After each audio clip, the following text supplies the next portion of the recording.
Picture this: June 1944, a shipyard in Virginia. Workers are celebrating because they just launched their 7th aircraft carrier of the month. 7 in 30 days. From massive fleet carriers to escort ships, America was launching carriers like cars rolling off an assembly line. Fast forward 80 years, same shipyard, same Virginia coast. But now, it takes 7 years to build one supercarrier.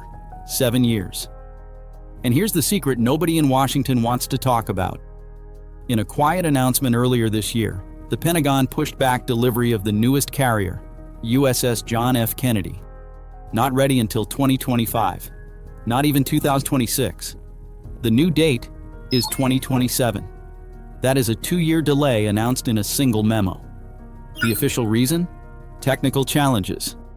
But read between the lines, and you find the real culprit: supply chain issues and a critical shortage of skilled workers. Translation: we don't have enough people to turn the wrenches. Think about that for a second. We have an $800 billion defense budget. We have technology that didn't exist in 1944. Computers, robotics, artificial intelligence. Yet somehow, we got slower at building the weapons that won World War II. Meanwhile, China is churning out warships at a rate we haven't seen since World War II. According to a leaked Office of Naval Intelligence report from 2023, their shipbuilding capacity is 232 times ours. They can convert civilian shipyards to military production overnight. And everyone in the Pentagon knows 11 carriers aren't enough to counter that threat. So here's the question that should keep every American awake at night. Why doesn't the Navy just write a check and build the 12th carrier? The answer doesn't lie in Congress or the White House. It lies in a single town in Virginia. And the culprit isn't a politician, it's a clock. If you're proud of the American shipbuilders who refuse to cut corners even when the world is racing past them, type "proud" in the comments below.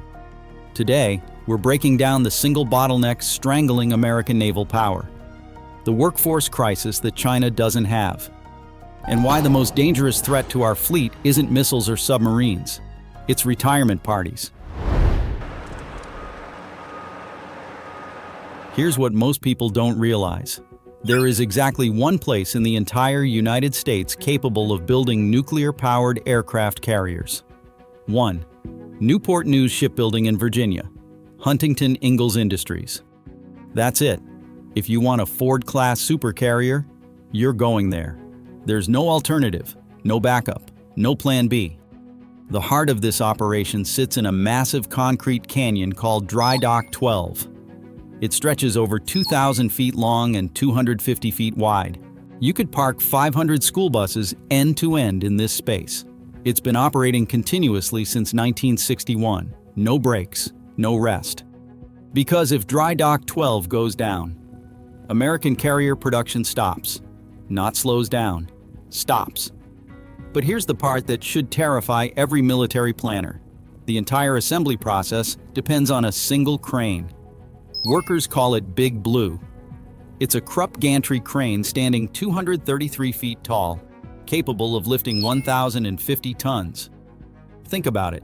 The entire security of the Western Hemisphere is hanging, quite literally, on one set of gears. Big Blue is the Achilles heel of American naval power. If that crane breaks down, gets sabotaged, or suffers catastrophic damage in a storm, the fleet stops growing. There is no second crane. There is no backup facility. Big Blue is irreplaceable. Now compare that to China. They have commercial shipyards scattered across their entire coastline, hundreds of them. And because Chinese law mandates that civilian infrastructure can be converted for military use, every single one of those yards is a potential warship factory. That 232-to-1 ratio? It's not just about current military shipyards. It's about surge capacity. In a prolonged conflict, China can convert fishing boat yards, container ship facilities, even oil tanker docks into military production. America can't. We let our commercial shipbuilding industry die over the past 50 years. The numbers tell a brutal story. During the 10-carrier period between 2012 and 2017, the Navy couldn't maintain global coverage. Carriers deployed for 9 months, then 10 months, with no relief in sight. Sailors who signed up for 6-month deployments found themselves stuck at sea with no end date. The math is unforgiving. Some carriers are deployed, some are training, and some are completely torn apart in dry dock for years-long overhauls. You can't cheat that cycle. You can't wish more ships into existence. But the real crisis isn't the infrastructure. The real crisis is the people who work there. And that problem is far worse than anyone wants to admit. Walk through the gates of Newport News Shipbuilding on any Monday morning, and you'll see something that should alarm every American. A sea of green hard hats, new workers, trainees, people learning the basics. What you won't see? The white and yellow hard hats of master craftsmen. Those are disappearing, fast. Here's the thing people don't understand. You can't build an aircraft carrier with regular welders. To become a nuclear-qualified pipe welder, it takes 5 to 7 years of intensive training. 5 to 7 years. That's longer than most college degrees, longer than medical school for some specialties. And the standards are unforgiving. Every single weld gets x-rayed. If inspectors find a porosity defect the size of a pinhead, that weld is dead. It must be gouged out and redone from scratch. And if you can't hold that standard consistently, you don't belong in a nuclear shipyard, because at 500 meters below the surface, or in the middle of a naval battle, that tiny air pocket will kill 5,000 sailors when the pipe ruptures. The welders who can meet those standards, they're called master shipbuilders. It's a title you earn after 40 years of continuous service at Newport News. 40 years of crawling into cramped spaces, breathing welding fumes in 104-degree heat, x-raying every joint, never cutting corners. These master shipbuilders are living libraries. They know how to bend nuclear-grade steel. They know which alloys react to saltwater corrosion. They know the tricks that aren't written in any manual because they learned them through 4 decades of trial and error. And they're retiring. Every single week, another master shipbuilder walks out those gates for the last time. When they leave, 40 years of institutional knowledge walks out with them. The replacement rate? For every skilled worker who retires, Newport News can recruit about half a replacement. Point 5. The math doesn't work. The Navy is hemorrhaging expertise faster than it can train new people. As of 2023, there are 9,000 unfilled positions across American naval shipyards. 9,000. These aren't entry-level jobs. These are specialized roles requiring years of training and security clearances. So why aren't young Americans lining up for these jobs? Because the economics don't make sense anymore. A delivery driver for DoorDash can make $15 to $20 an hour with zero training. An Uber driver works their own schedule. A programmer sits in an air-conditioned office. It takes a rare breed of American to spend 7 years training for a job where you work in a steel coffin at 104 degrees. It's not just a job, it's a service. The cultural shift is devastating. The greatest generation in baby boomers saw shipbuilding as honorable work. You were building the tools that defended freedom.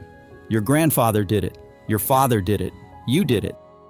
But today, young people want to be content creators, software developers, entrepreneurs. The idea of a 40-year career welding pipes in a shipyard sounds like punishment, not opportunity. You can't 3D print a skilled tradesman. You can't download expertise. You can't replace 4 decades of experience with a YouTube tutorial. The Navy tried offering bonuses, signing incentives, better benefits. It's not enough. The pipeline is broken. China solves this differently. They build ships with mandates. We build ships with pride. And in the heat of battle, that difference is everything. So you might ask, why not just lower the standards? Build carriers faster with less experienced workers? Accept a few more defects? After all, China's ships aren't perfect. That's exactly the wrong question. Because American carriers aren't just built to float. They're built to survive. And there's a brutal difference.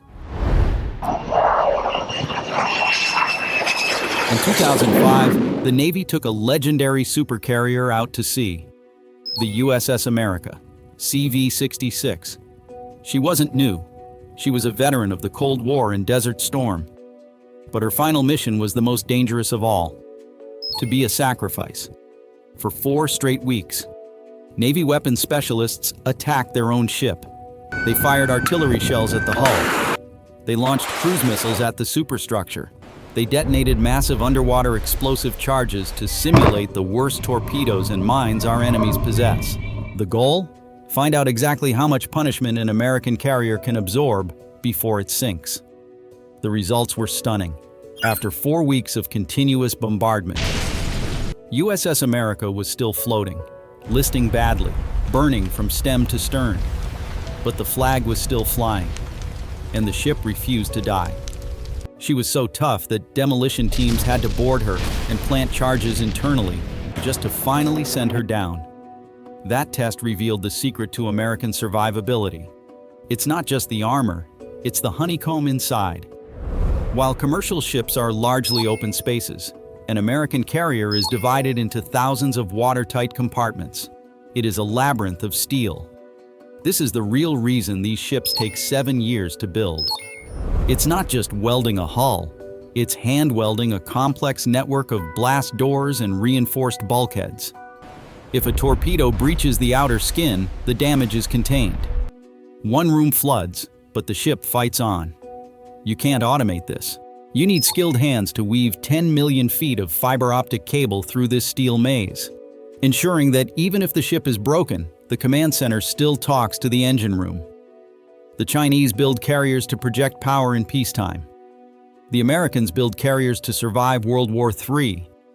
But there's something even more important than steel and electronics. Something that defines how America builds these ships. It's about legacy.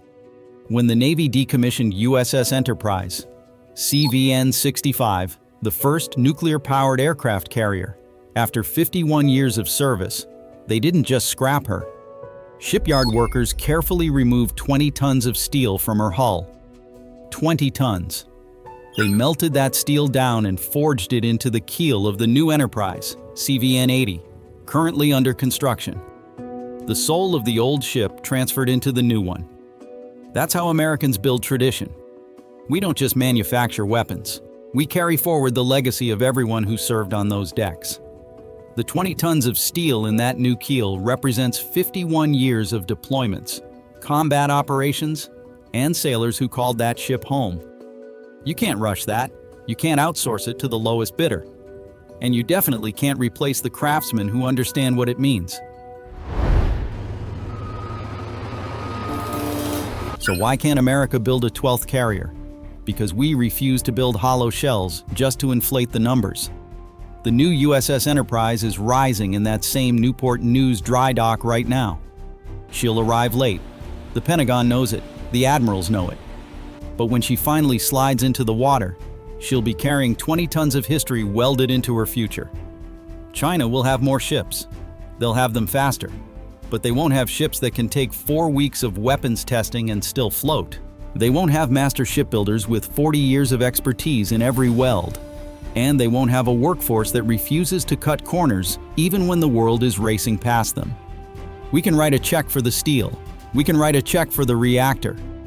But the 40 years of honor in those hands, that is priceless. The 12th carrier is coming. Just not on the schedule politicians wanted. It will be late, but it will be worth the wait. Because when it arrives, it will be immortal. Technology can build a machine, but only human hands can forge a legend.